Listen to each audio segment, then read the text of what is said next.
Selamat malam. Pada video kali ini saya akan membuat tugas 3 terkait mata kuliah basis data. Sebelumnya perkenalkan, nama saya Haru Wahyudin, mahasiswa UT Jakarta, jurusan S1 Sistem Informasi. Oke, untuk materi tugas 3 kali ini yaitu mengenai praktikum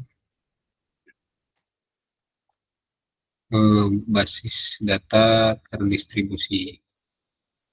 Oke, langsung saja di sini saya akan coba sambil share screen di PHP MyAdmin. Oke, pertama-tama seperti biasa kita buat dulu database-nya. Oke, kemudian kita akan coba create table ya teman-teman. Kita akan coba create table pasien.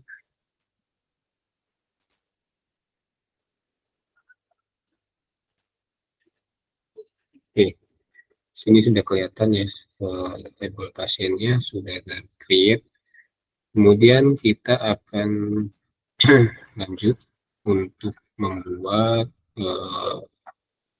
transaction, atau kalau di sini kita ke routines. Nah, kita create new routine, kita namakan transaksi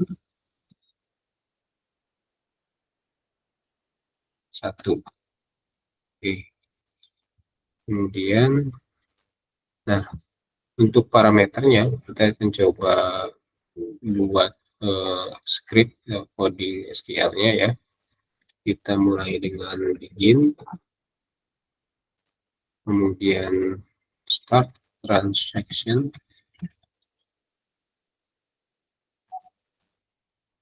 Oke, nah di sini kita akan coba insert table pasien ya tadi, yaitu ID pasien,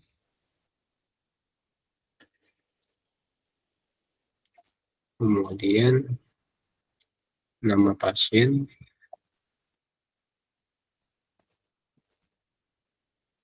alamat pasien, dan jenis kelamin.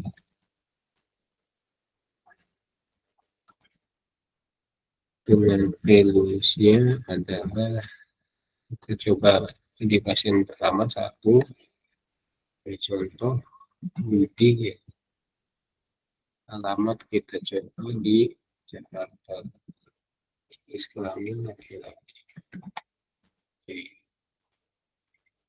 Kemudian buat melihat isi dari table pasien ini udah masuk atau belum, kita insert, kita select dari pasien.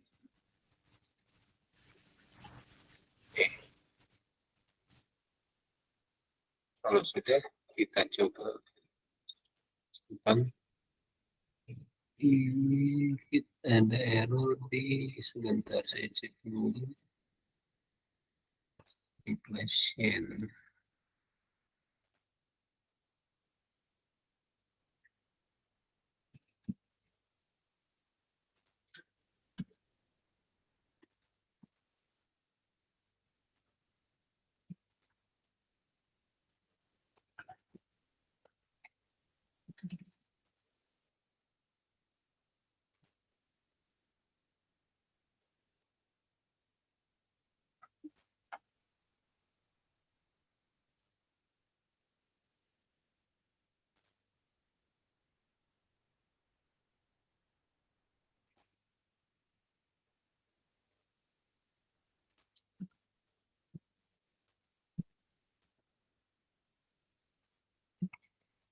Kita coba bukakan kutip 2 ya.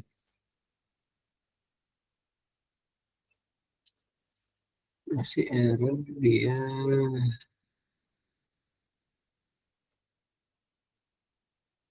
Untuk pasien buat langsung aja untuk nama kolomnya sepertinya nggak perlu pakai kutip ya teman-teman.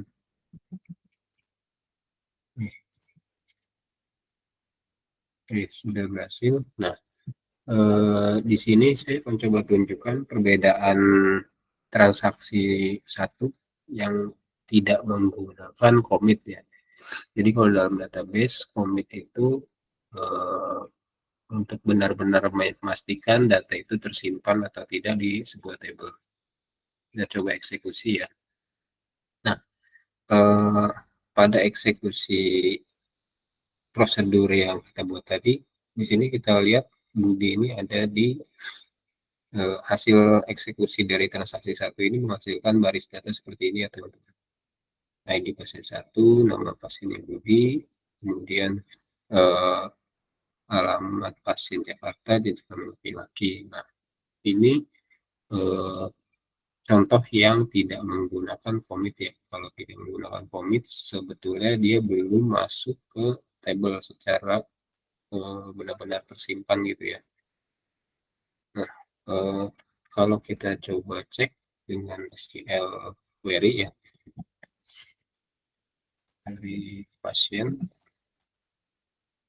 nah ini oke, hasilnya kosong ya.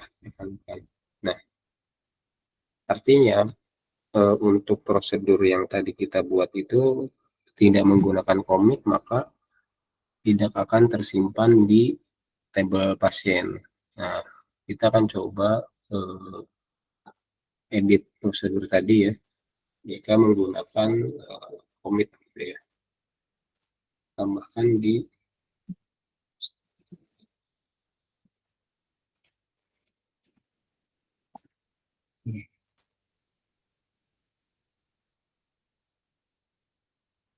secara apa edit prosedur kita sudah lakukan, kemudian coba kita eksekusi. Oke, sama seperti tadi hasilnya kita buktikan di SQL ya.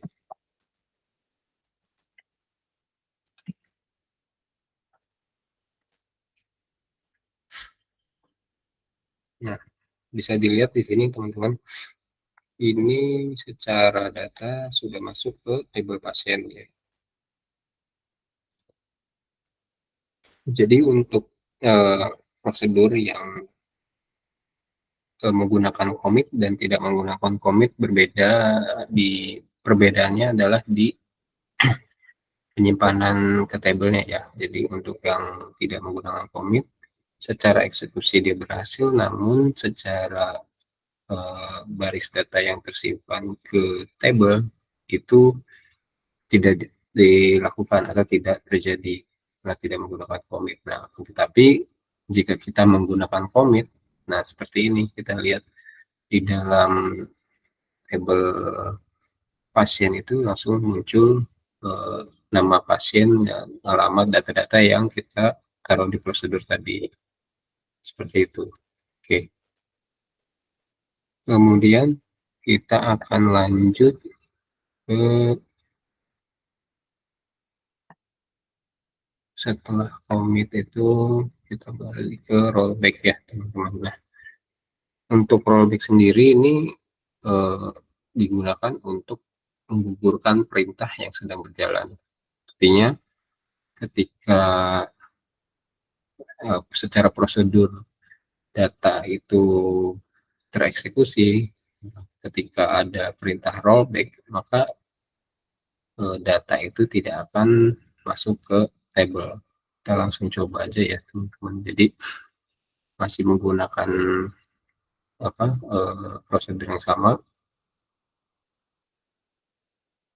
Oke, oh, ini refresh lagi, kita coba buat lagi.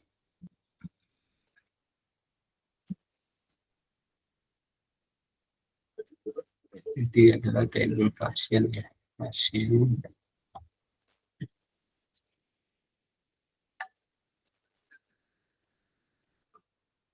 Oke, kita coba buat lagi tadi transaksi.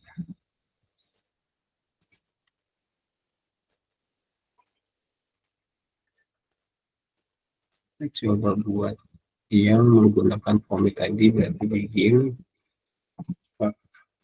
transaction.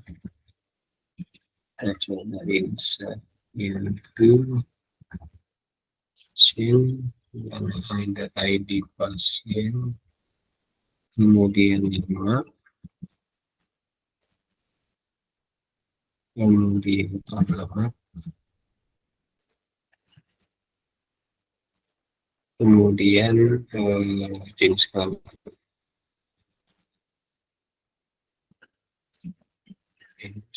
adalah tadi 1. Kita coba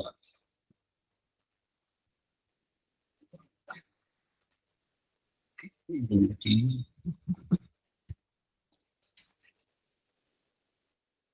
baca pada, kemudian nah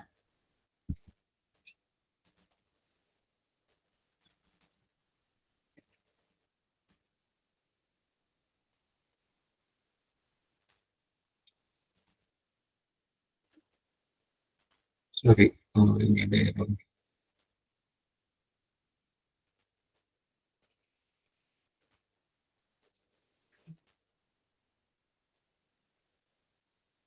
Mungkin sambil menunggu saya coba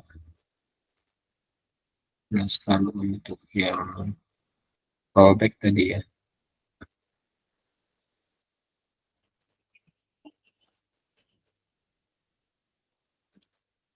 Nah, jadi di sini kalau bisa dilihat di tutorial praktikum 3-nya, jadi yang sudah saya jelaskan di sebelumnya, rollback ini untuk mengumpulkan perintah yang sedang berjalan. Nah, hal ini berguna untuk suatu hal yang tidak ingin terjadi di sistem, namun perlu diingat bahwa rollback ini akan berpengaruh jika perintahnya belum di-commit, sama seperti yang tadi. Jadi semua perintah yang dilakukan di transaksi itu akan benar-benar berimpact atau terupdate ke table itu kalau ada perintah commit ya, rekan-rekan.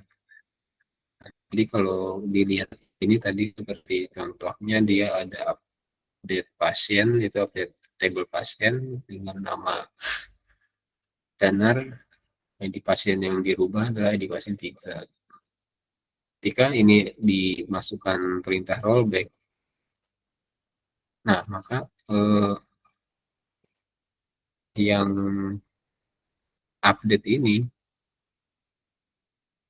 tidak akan berpengaruh apa-apa terhadap table pasien itu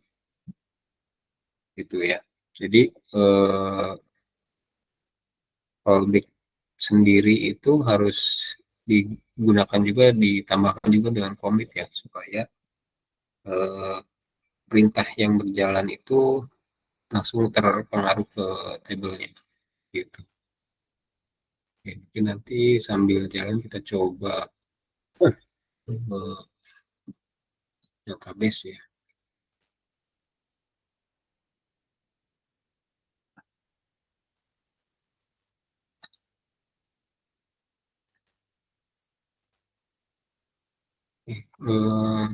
Ini contohnya tadi ketika menggunakan rollback, dibuat contohnya adalah transaksi 3 ya kan. Jadi rollbacknya itu mengupdate pasien nama Danar dengan ID pasien 3, yang kemudian maksudnya ID pasien 3 nanti dirubah namanya jadi Danar gitu ya. Nah, ketika rollback ini dimasukkan dan di-commit gitu, ini perintah ini tidak akan berimpact apa-apa gitu. Karena hasil dari prosedur ini itu sudah ter-rollback sehingga tidak akan berimpact ke table. Contoh tadi dari yang hasil apa eksekusi transaksi 3 ini, jika dilihat ID pasien 3 ini masih dengan nama Poppy ya, dimana tadi secara query-nya dia itu akan mengupdate menjadi nama Danar ya untuk ID pasien 3. Nah, tetapi karena terkena rollback itu akan tidak berimpact ke table. Nah, mungkin itu saja dari saya. Mungkin akan saya tutup untuk video kali ini. Terima kasih. Selamat malam.